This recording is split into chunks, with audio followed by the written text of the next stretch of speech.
When was the last time you were actually angry? Not the last time someone noticed. Actually angry. The last time you actually let it show. Think about it. Really think. Most men watching this right now are going to realize they can't remember. Not because they haven't been angry, because showing it stopped feeling like an option around year 3 of service. And it never came back. Your wife sees it sometimes. Not the anger, the other thing. The 6 minutes in the garage. The project that appeared on Tuesday. The silence that has a weight to it. She doesn't say angry. She says, "You seem somewhere else." And you say, "I'm fine." And you mean it. And that's the problem. Because fine and fixed are not the same word. I'm Robert, retired soldier, and today I want to ask you the question nobody in your life has thought to ask. What are you actually carrying? And how long have you been carrying it alone? In 2018, Dr. Matthew Tull at University of Toledo studied emotional regulation in 2,200 retired military personnel. He wasn't studying anger. He was studying emotional regulation. What he found stopped the team. Retired military weren't angrier than anyone else. They were holding it in far more than anyone expected. Not more outbursts. More held breaths. More excused yourself. More 6-minute garage visits. And the anger didn't decrease from being suppressed. It accumulated, like pressure in a sealed system. Not building toward an explosion, building toward a cost. Slow, specific, measurable, daily. He wasn't fine. He was the best trained man in the room at looking like fine. 3 environments sold this man the same instruction. And it started before the Army ever found him. The empty house in 1978, nobody's coming, handle it, don't make it a thing, move on. The Army, mission first, your feelings somewhere after that, convert everything into action. And civilian life said, express yourself, talk about your feelings, it's okay to be angry. When civilian life said let it out, 20 years of Army said absolutely not. So the anger sat, unspoken, unnamed, misread by everyone as distance and coldness. You were 11. Something unfair happened. Nobody was home, and you handled it. Dr. Ross Thompson at UC Davis studied emotional regulation in low supervision environments across 14 years. He found they developed instrumental emotion regulation, converting emotional states into functional behavior rather than expression. Feel it, convert it, use it, move. The emotion never gets expressed. It gets spent. And 20 years of the Army confirming this stops it being a choice. It becomes the only mode available. Dr. Susan Nolan Hoeksema at Yale spent 2 decades studying what happens to unexpressed anger after conversion. She found the anger didn't stop when the action started. It kept running quietly in the background, consuming capacity. Like a program running in the background, consuming resources. The user doesn't know it's there. In the field, the anger converted into mission energy. It had a worthy destination every single day. In civilian life, it converts into what? A reorganized garage. A Tuesday project. A standard nobody is meeting. There's a dent in something in your house. Not big.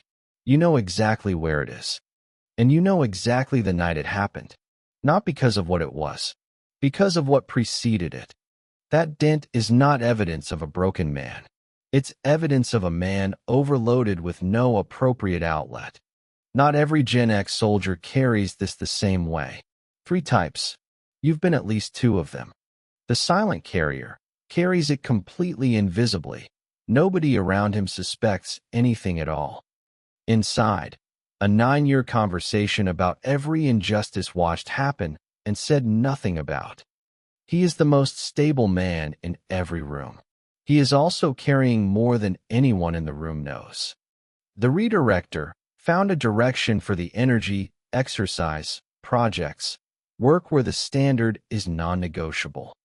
He didn't fix the unexpressed anger. He gave it somewhere worthy to go. Every morning before anyone wakes. The energy hasn't changed. The destination has.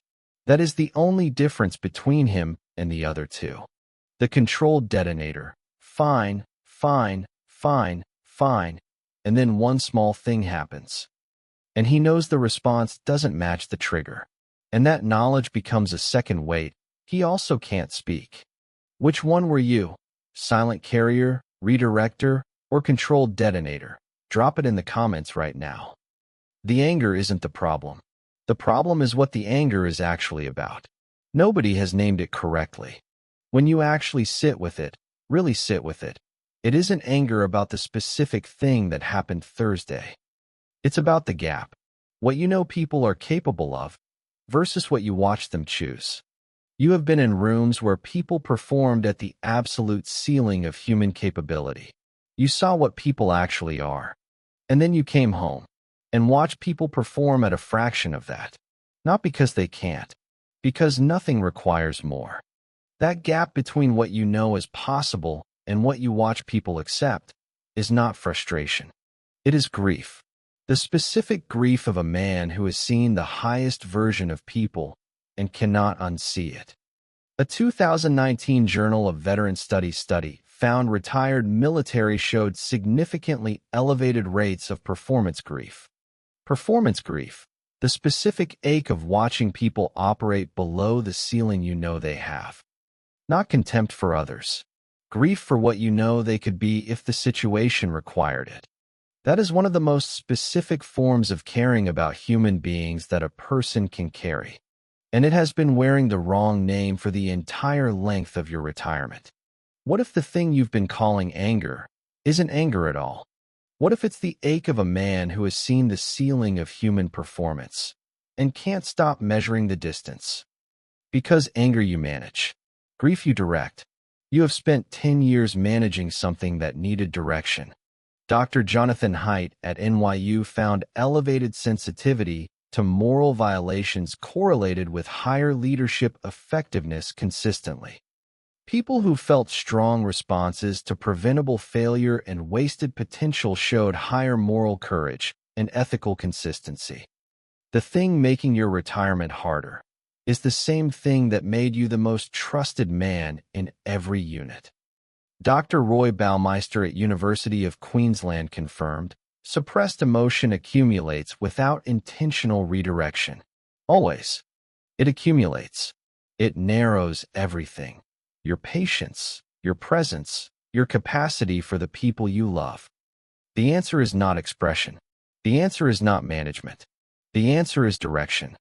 Give the energy a direction worthy of it. The way the Army did. Not management. Direction. You are not an angry man. You are a man with a high standard for human beings, because you've seen what they actually are. About a year after I retired, city council meeting, neighbor asked me to come support something. I sat for 2 hours watching capable adults spend real focus arguing productively about nothing. I excused myself at the first reasonable moment. Walked to my truck. Sat for 9 minutes. Not angry at those people. Something else. It took 3 more years to find the accurate word. The ache of watching people operate at 40% of what I knew they had. Not because they were bad, because nothing asked for more. And once I named it correctly, I stopped sitting in trucks and started building rooms that asked for more. Name it correctly, not anger. The grief of watching people operate below the ceiling you know they have. Anger you manage. Grief you direct. Say that to yourself until you understand the difference between those two missions. Stop putting it in the garage. The garage holds overflow. It cannot hold 20 years of performance grief. Find the destination, not the container. Because this specific energy deserves a mission, not a storage solution. Build environments that ask for more, not to prove something. Because you know what humans are when the situation requires it. You have a specific ability, built over 20 years, to create conditions that require more from people around you. That is not a flaw. That is the most valuable perspective in any room. Aim it. If this hits somewhere real, which type were you? Silent carrier, redirector, or controlled detonator? Drop it below. And if this gave you the correct name for something, Drop that too. Because some of us have been waiting a long time for it. Share this with one man who has been called angry for 10 years, when the truth is he has been grieving. He deserves the correct diagnosis, not anger management, direction for what he's actually carrying. The uniform came off. The standard didn't. And the standard has been looking for a worthy mission ever since. Drive on.